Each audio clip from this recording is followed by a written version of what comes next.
Market expert, हमेशा से CNBC आवाज के साथ जुड़े रहे, तो कोई इंट्रोडक्शन की जरूरत है नहीं सुनील सर को। सुनील सर, लेकिन एक चीज नहीं पता है, इंडिया में हो कि सिंगापुर में हो आप? मैं नहीं, इंडिया में हूँ आज। इंडिया में ही हूं आज। सुनील सर, बड़ा परेशानी है। अच्छा एक बात बताओ, थोड़ा सा रिलीफ प्ले आउट हो रहा है स्क्रीन पे, हाँ। तो अच्छा लग रहा है स्क्रीन को देख के। ये रिलीफ प्ले आउट हो क्यों रहा है? क्या वर्स्ट ट्रम्प के टैंट्रम्स, ट्रम्प के टैरिफ्स के फ्रंट पे जो कुछ होना था इज बिहाइंड अस, इसीलिए रिलीफ प्ले आउट हो रहा है? एक अपडेट पढ़ रहा था, आर्टिकल पढ़ रहा था, इंटरेस्टिंग था, लॉजिकल भी था, कि शायद अपने को जिस्ट है कि टैरिफ्स किस बैंड में प्ले आउट हो रही होंगी। 10% का बेसलाइन है, 26% लगाया था, जिसे for the time being pause कर दिया है। तो शायद जब हम निगोशिएट कर रहे होंगे बायलैटरल ट्रेड एग्रीमेंट में, इसी बैंड के बीच में कहीं निगोशिएशन हो रहा होगा। ये लॉजिक सही बैठता है क्या? नहीं, वो सही बैठता है जो आप कह रहे हैं। और इसमें खास ये है कि देखिए, मार्केट के बारे में है ना, उनको अनसर्टेनिटी पसंद नहीं है।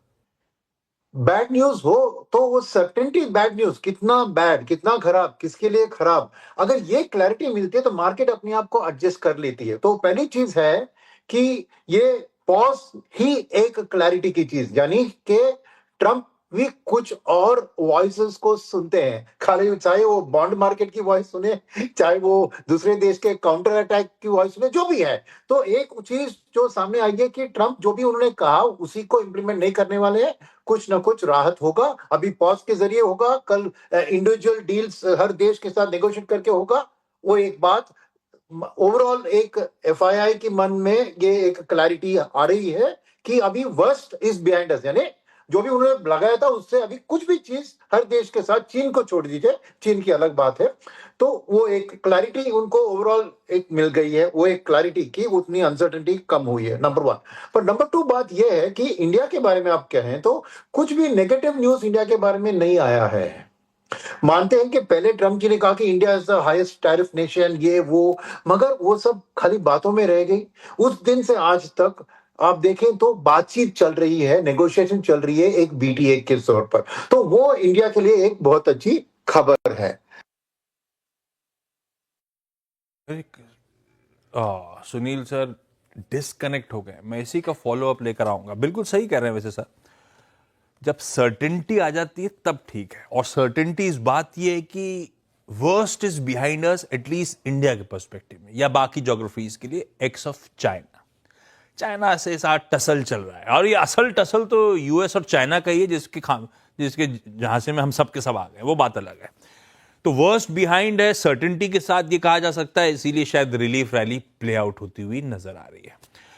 इस बीच पेन, अभी मैं सुब्रमण्यम सर से भी बात करूंगा तो इस पे आऊंगा मैं, लेकिन पेन, सचिन, विप्रो, इन्फोसिस, एचसीएल टेक, ये सारा IT pack. I am sure IT index आपने टटोला, इंडिविजुअल स्टॉक पे नहीं जाता मैं, पहले आईटी की पोजीशनिंग इंडेक्स देख के क्या लग रहा है, समीकरण बैठ कैसे रहे, और अगर आप बता सको तो इन्फोसिस रिजल्ट से पहले कोई ट्रेड विड आप लोग इनिशिएट कर रहे हो? क्योंकि इन्फोसिस हमेशा अपने नंबर्स पे के नेक्स्ट डे वाइल्डली रिएक्ट करता है, काफी ज्यादा वोलेटिलिटी होती है स्टॉक में। तो कोई ट्रेड इनिशिएट कर रहे हो या छोड़ दोगे आप लोग? आशीष जी, यहाँ पर ट्रेंड तो सारे आईटी स्टॉक्स में काफी नेगेटिव रही थी, बट जिस तरीके से निफ्टी आईटी ने एक बेस बनाया है लगभग अराउंड 31,000 के आसपास, मुझे लग रहा है वो बेस काफी इम्पोर्टेंट होगा। बिकॉज इसका अगर हम डेली आरएसआई देखें तो वहां पर एक पॉजिटिव डाइवर्जेंस है। तो मुझे लग रहा है कई जगह हम एक final leg on the down side पे है, एंड मुझे लग रहा है अगर यहाँ से डिक्लाइंस होते हैं तो आईटी में मुझे लग रहा है खरीदारी करने के काफी अच्छे मौके मिल सकते हैं।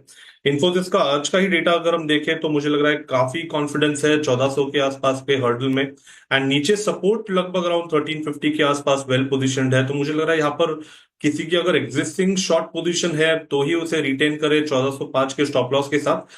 बट अगर डिप्स मिल जाते हैं 1350 1330, ये आई थिंक आइडियल लेवल होगा जहां पर थोड़ा से कॉन्ट्रा लॉन्ग पोजीशंस कंसिडर करने चाहिए। एक पॉजिटिव डाइवर्जेंस यहाँ पर भी एग्जिबिट हुआ है, जिसके वजह से मुझे लग रहा है यहाँ पर फ्रेश शॉर्ट्स करने के लिए सही मौका नहीं होगा। ऑन द कॉन्ट्री अगर डिक्लाइंस मिलते हैं तो वहां पर खरीदारी करने का मन करना है।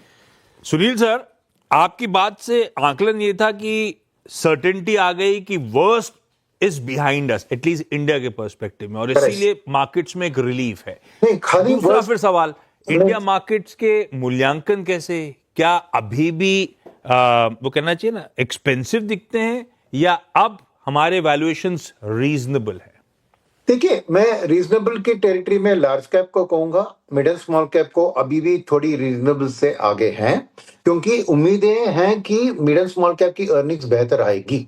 तो उस उम्मीद को आज वैल्यूएशन दिख रहा है। अगर वो अर्निंग्स आ जाती है तो ये वैल्यूएशन रीजनेबल है, क्योंकि वही एक मार्केट की एक एंटिसिपेशन है कि डोमेस्टिक इकोनॉमी जो ज्यादातर mid and small cap companies में पार्टिसिपेट करते हैं, वो एक रिवाइविंग ट्रेंड में आ गई है। तो अगर आप वो फ्यूचर को डिस्काउंट कर ले, इमीडिएट फ्यूचर को, तो फिर मार्केट की वैल्यूएशन रीजनेबल है। डिसअपॉइंटमेंट हो गया तो ये महंगी लगेगी, नंबर 1। बट उसके अलावा बात यह है कि माहौल जो डोमेस्टिकली बना है ना, उसमें बहुत से इतने सारे पॉजिटिव अब तक मार्केट ने रिकॉग्नाइज नहीं किया, वो अभी करना शुरू हुआ है। क्या है?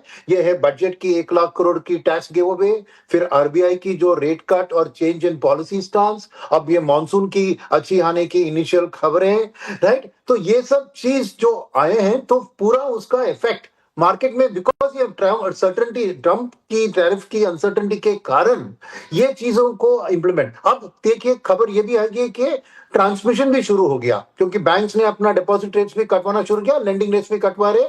तो कंजम्पशन के लिए नेचुरली ये ईएमआई अगर गिरेगी और 1 लाख करोड़ भी हाथ में आ गया, तो कंजम्पशन के लिए बूस्ट आ सकती है। बैंकिंग एंड फाइनेंशियल को तो रेट कट का बेनिफिट तो आता ही है। तो ये सब फैक्टर्स इतने दिनों से मार्केट पूरे इसको इंप्लीमेंट नहीं कर पाई, ये पॉजिटिविटी, क्योंकि ओवरऑल माहौल एक नेगेटिव था। अब वहां पे जो सर्टेनिटी आ रही है, उसके कारण ये भी उभर के सामने आ रहे हैं कि इंडिया की चीज थोड़ी बेहतर है। और आज तक की जो भी जीडीपी में ये टैरिफ के कारण कुछ भी कटौती होगी, 6 से नीचे कोई नहीं कह रहा है कि जीडीपी कटेगी, और उस हाल में हम दुनिया के सबसे तेजी से ग्रो करने वाले देश रहेंगे। तो एफआईएस के मन में सोचे तो और 2 पॉजिटिव चीज यहां पर जुड़ चुकी है इंडिया के बारे में। क्या है? पहली चीज है कि डॉलर की वीकनिंग, यानी को इंडिया में निवेश करके उनको करेंसी कारण नुकसान सामने नहीं दिख रहा है, नंबर 1।